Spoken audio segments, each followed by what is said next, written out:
당나라 말기, 천하는 핏빛으로 물든 노을처럼 무너져 내리고 있었습니다. 거사 마증은 매일 밤 똑같은 환영이 눈앞을 가로막는 기이한 꿈에 시달렸습니다. 꿈속에서 거대한 호랑이의 그림자가 그를 집어삼키려 입을 벌리고 있었습니다. 잠에서 깨어난 마증의 등은 차가운 식은땀으로 흠뻑 젖어 있었습니다. 그는 이것이 단순한 악몽이 아니라 하늘이 내린 계시임을 직감했습니다. 결국 마증은 하인 마소를 데리고 남쪽의 추경봉을 향해 긴 여정을 시작했습니다. 상기슬기에 도착하자마자 기분 나쁜 습기가 피부를 끈적하게 파고들었습니다. 젊은 하인 마소는 짐을 고쳐매며 주변을 계속해서 두리번거렸습니다. 산 입구의 주막에서 만난 노인은 그들에게 더 이상 올라가지 말라고 경고했습니다. 노인은 이 산에 사람의 영혼을 부리는 창귀들이 살고 있다고 속삭였습니다. 마증은 창귀라는 말에 눈을 가늘게 뜨며 의문을 가졌습니다. 창귀는 호랑이에게 잡아먹힌 자들이 성불하지 못하고 요괴의 노예가 된 존재들이었습니다. 그들은 살아있는 사람들을 유혹해 호랑이의 먹잇감으로 바친다고 했습니다. 마소는 노인의 말을 듣고 온몸을 벌벌 떨며 마증의 옷자락을 붙잡았습니다. 하지만 마증은 예언을 확인해야 한다며 발걸음을 멈추지 않았습니다. 산을 오를수록 숲은 이상하리만큼 조용해져 새소리조차 들리지 않았습니다. 오직 두 사람의 거친 숨소리와 바스락거리는 낙엽소리만이 정적을 깨뜨렸습니다. 갑자기 숲 저편에서 누군가 마소의 이름을 부르는 희미한 소리가 들렸습니다. 마소는 걸음을 멈추고 소리가 들려온 덤불 쪽을 멍하니 바라보았습니다. 마증은 마소의 어깨를 강하게 잡아채며 절대 대답하지 말라고 경고했습니다. 그것은 창귀가 산 사람의 영혼을 홀리기 위해 부르는 유혹의 목소리였습니다. 하늘은 점차 어두워졌고 추경봉의 거대한 그림자가 그들을 덮쳐왔습니다. 안개는 더욱 짙어져 이제는 바로 앞의 길조차 분간하기 힘들었습니다. 다리는 천근만근 무거워졌고 마증은 지팡이에 몸을 의지한 채 버텼습니다. 그때 짙은 안개를 뚫고 낡은 사찰의 처마가 기적처럼 나타났습니다. 하인마소는 드디어 쉴 곳을 찾았다며 안도의 한숨을 내쉬었습니다. 그러나 사찰은 오래도록 관리가 되지 않은 듯 잡초만이 무성했습니다. 공기 중에서는 향냄새 대신 비릿한 피냄새가 섞여 나오는 듯 했습니다. 마증이 조심스럽게 법당의 문을 두드리자 안에서 둔탁한 소리가 들렸습니다. 끼익 하는 소름 끼치는 소리와 함께 문이 아주 천천히 열렸습니다. 그 안에는 얼굴을 반쯤 가린 노승이 등불을 든 채 서 있었습니다. 노승의 눈은 빛이 없었으며 목소리는 갈라진 마른 나무 같았습니다. 마증은 정중하게 하룻밤 묵어가기를 청하며 고개를 숙였습니다. 노승은 아무 말 없이 길게 뻗은 손가락으로 안쪽 방을 가리켰습니다. 방으로 들어온 마소는 이곳 분위기가 너무 음산하다며 투덜거렸습니다. 마증은 벽에 걸린 낡은 불화를 바라보며 깊은 생각이 잠겼습니다. 불화 속의 호랑이는 마치 살아 움직이는 것처럼 마증을 노려보았습니다. 밤이 깊어지자 사찰 외부에서 정체불명의 긁는 소리가 들리기 시작했습니다. 마소는 목마름을 이기지 못하고 물을 찾기 위해 방 밖으로 나섰습니다. 마증이 말릴 새도 없이 마소의 모습은 어둠 속으로 완전히 사라졌습니다. 잠시 후 복도 끝에서 마소의 짧고 날카로운 비명소리가 울려 퍼졌습니다. 마증은 등불을 챙겨들고 마소가 사라진 방향으로 급히 뛰어갔습니다.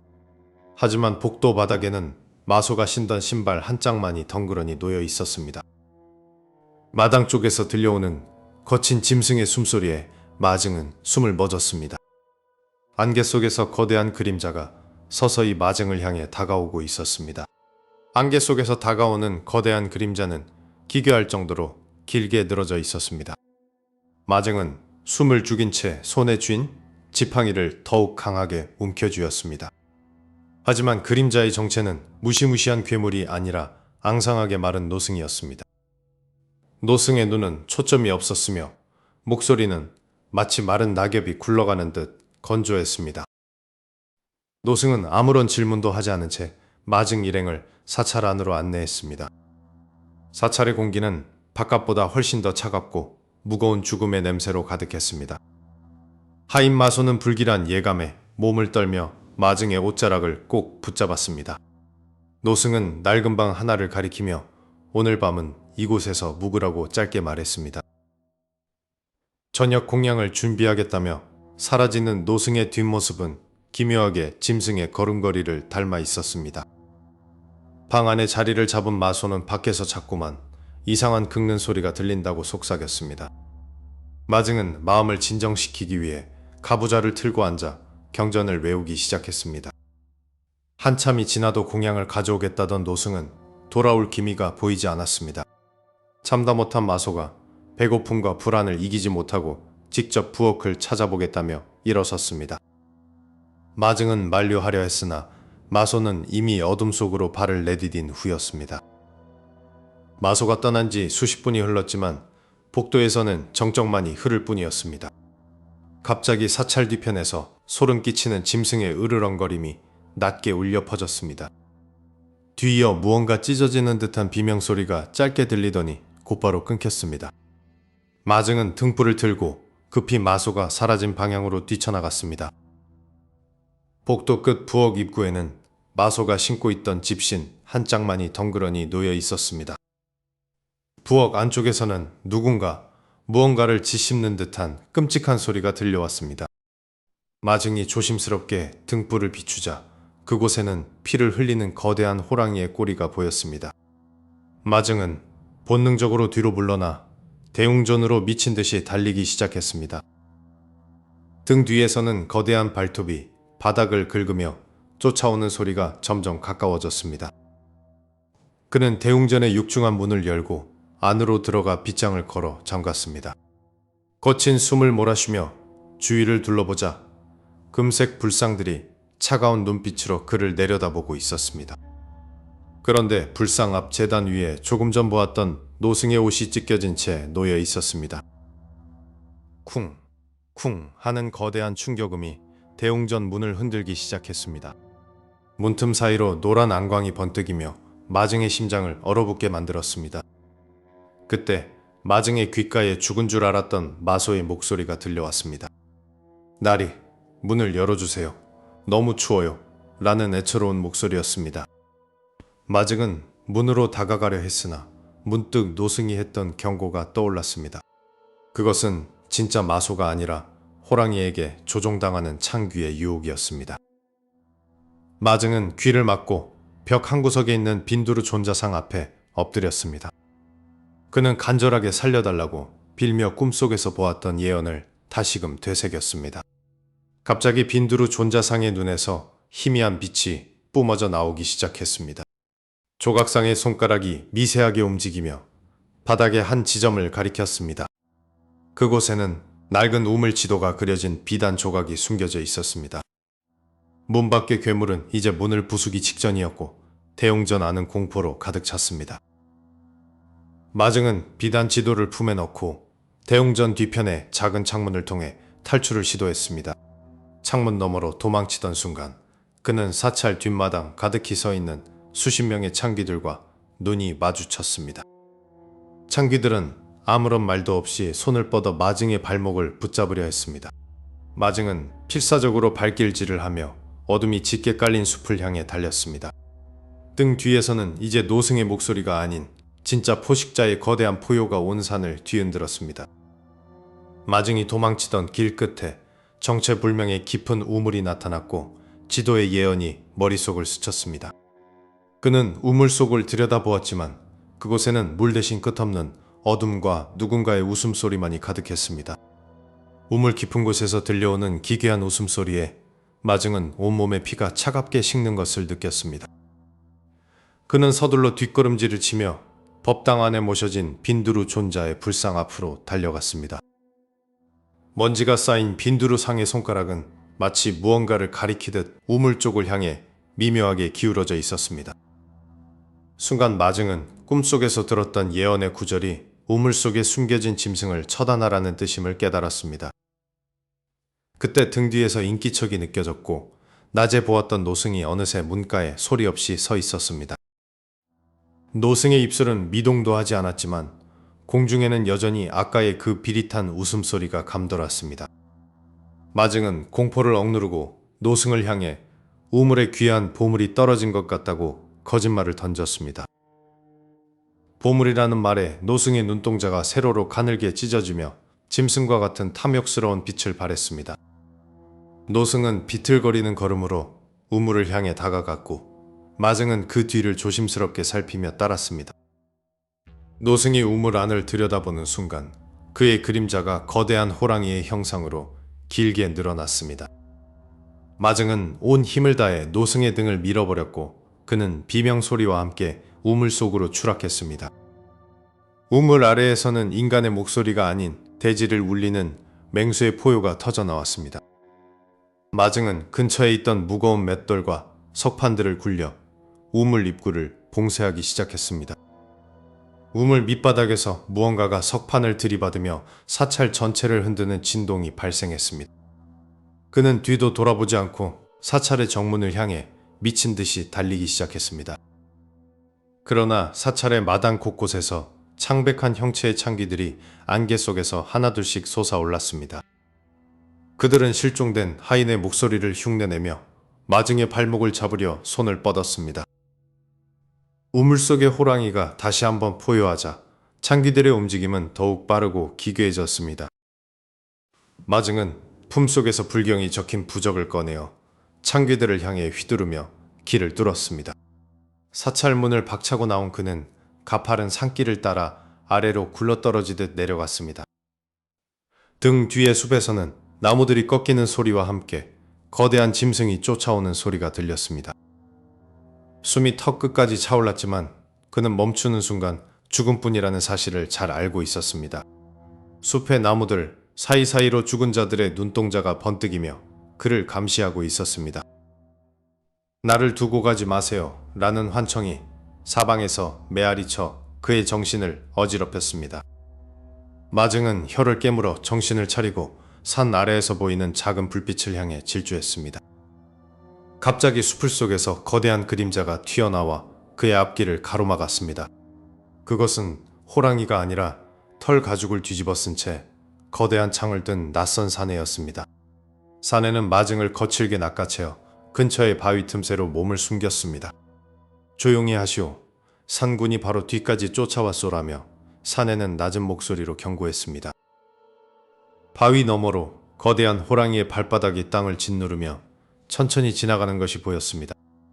호랑이의 콧김이 바위 틈으로 스며들어 마증의 얼굴에 닿자 그는 숨을 멈췄습니다. 호랑이는 한참 동안 그 주위를 맴돌다가 기분 나쁜 울음소리를 내며 어둠 속으로 사라졌습니다. 사내는 자신을 이 근방의 사냥꾼 우라고 소개하며 마증을 일으켜 세웠습니다. 우는 이미 이 사찰이 호랑이의 소굴로 변한 지 오래되었다는 충격적인 사실을 말해주었습니다. 그 또한 호랑이에게 가족을 잃고 복수를 위해 산을 헤매고 있는 처지였습니다. 우는 호랑이가 곧 다시 돌아올 것이라며 근처에 미리 준비해둔 덫으로 가야 한다고 재촉했습니다. 마증은 사찰에 남겨두고 온 하인의 생사가 걱정되었지만 지금은 살아남는 것이 우선이었습니다. 두 사람은 짙은 안개를 뚫고 산기슭의 거대한 연못 근처에 도착했습니다. 연못가에는 수십 개의 기괴한 부적들이 나무에 걸려 바람에 나부끼고 있었습니다. 우는 이곳이 호랑이의 힘을 억누를 수 있는 유일한 장소라고 설명했습니다. 하지만 마증은 연못 물속에서 무언가 거대한 것이 움직이는 그림자를 포착했습니다. 갑자기 안개 속에서 수백 명의 사람들이 흐느끼는 듯한 통곡 소리가 들려오기 시작했습니다. 사냥꾼 우의 얼굴이 창백하게 변하더니 그의 그림자가 호랑이의 형상으로 다시 일렁이기 시작했습니다. 마증은 깨달았습니다. 이곳은 안전한 곳이 아니라 호랑이가 준비한 최후의 식탁이었다는 것을요. 연못 물이 소용돌이치며 솟구쳐 오르는 순간 우의 등 뒤에서 거대한 호랑이의 앞발이 튀어나와 마증을 덮치려 했습니다. 거대한 호랑이의 발톱이 마증의 어깨를 스치며 허공을 갈랐습니다. 사냥꾼 우는 신속하게 몸을 날려 마증을 덤불 사이로 밀쳐냈습니다. 어둠 속에서 호랑이의 낮은 으르렁거림이 사방으로 진동했습니다. 사냥꾼 우는 등에 메고 있던 묵직한 화살통에서 화살 하나를 꺼냈습니다. 숲의 공기는 차갑게 식어갔고 정적만이 두 사람을 감쌌습니다. 마증은 심장이 터질 듯 뛰는 소리가 자신의 귀에까지 들려왔습니다. 갑자기 나무 뒤에서 실종된 하인의 목소리가 애처롭게 들려왔습니다. 주인님 살려주세요라며 울부짖는 소리는 마증의 마음을 흔들었습니다. 사냥꾼 우는 그것이 창귀의 유혹이니 절대 뒤를 보지 말라고 경고했습니다. 마증은 이를 악물고 눈을 감으며 귀에 들리는 환청을 무시하려 애썼습니다. 이번에는 사냥꾼 우의 아들이라 칭하는 어린 아이의 목소리가 들렸습니다. 우의 눈동자가 잠시 흔들렸으나 그는 화살을 팽팽하게 당겼습니다. 놈들이 우리가 움직이지 못하게 발을 묶고 있다고 우가 낮게 읊조렸습니다. 이제는 우리가 호랑이를 유인할 차례라며 그는 전진을 시작했습니다. 두 사람은 커다란 참나무 아래에 도착하여 주변을 살피기 시작했습니다. 우는 품속에서 단단한 밧줄과 강철로 된 큰 덫을 꺼내 놓았습니다. 마증은 땅의 깊은 구덩이를 파기 위해 나무 막대기를 집어들었습니다. 주변의 창귀들은 계속해서 비웃는 듯한 소름 끼치는 웃음소리를 냈습니다. 짐승의 하수인이 된 자들이여 물러가라며 우가 크게 소리쳤습니다. 마증의 손등에는 식은땀이 흘러 흙바닥으로 한 방울씩 떨어졌습니다. 숲의 안개가 점점 더 짙어지며 한치 앞도 보기 힘들게 변했습니다. 우는 덫을 고정하기 위해 굵은 밧줄을 나무 밑동에 여러 번 감았습니다. 그때 마증의 다리를 차가운 무언가가 스쳐 지나가는 느낌이 들었습니다. 바닥을 기어다니는 창귀의 그림자가 마증의 발목을 잡으려 했습니다. 마증은 가슴속의 부적을 꺼내들며 기도를 올리기 시작했습니다. 부적의 빛이 닫자 발목을 잡던 차가운 감각이 연기처럼 사라졌습니다.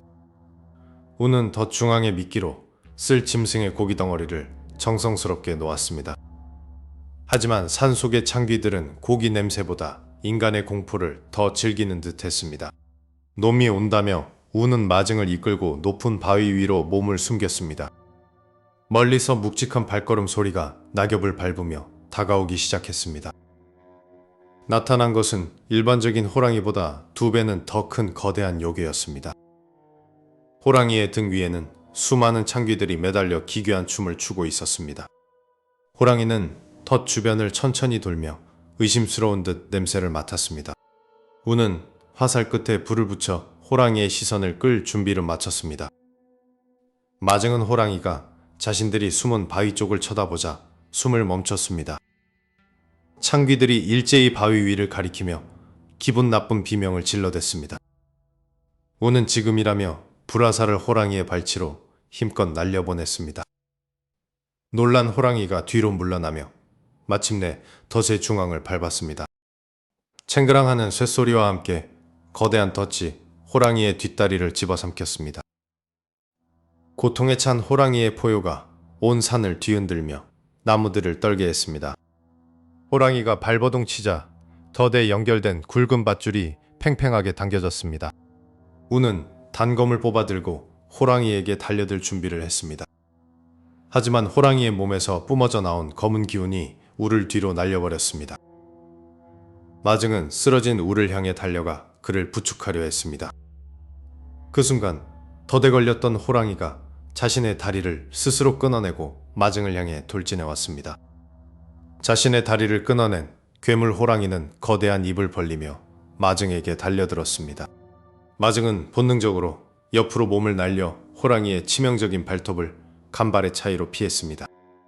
사냥꾼 우는 부러진 창을 고쳐주고 호랑이의 옆구리를 향해 다시 돌진했습니다. 호랑이는 고통 섞인 비명을 지르며 꼬리를 휘둘러 사냥꾼의 가슴을 강하게 쳤습니다. 사냥꾼은 멀리 튕겨나가 나무 밑동에 부딪힌 뒤 피를 토하며 쓰러졌습니다. 홀로 남은 마증은 떨리는 손으로 바닥에 떨어진 낡은 검을 움켜쥐었습니다. 그때 머릿속에서 빈두르 존자의 마지막 예언인 연못에 피가 차오를 때라는 구절이 울려 퍼졌습니다. 호랑이의 발치 아래에는 비로 인해 고인 작은 연못과 같은 무릉덩이가 있었습니다. 마증은 호랑이를 그 무릉덩이 쪽으로 유인하기 위해 큰 소리로 외치며 달려갔습니다. 요괴는 남은 세 다리로 땅을 박차며 마증을 향해 최후의 도약을 시도했습니다. 공중에서 마주친 찰나의 순간에 마증은 칼날을 위로 세워 호랑이의 모가래를 겨냥했습니다.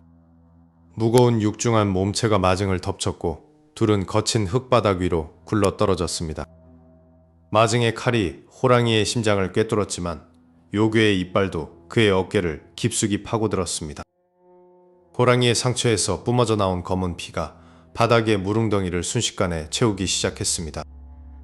무릉덩이가 핏빛으로 물들자 갑자기 숲 전체에서 수많은 창귀들의 울음소리가 멎었습니다. 호랑이는 마지막 단명을 내뱉으며 몸을 떨다가 이내 움직임을 멈췄습니다. 마증은 고통이 신음하며 호랑이의 사체 아래에서 간신히 몸을 빼냈습니다. 피로 물든 연못 위로 그동안 호랑이에게 잡아먹혔던 원혼들이 하나둘씩 나타났습니다.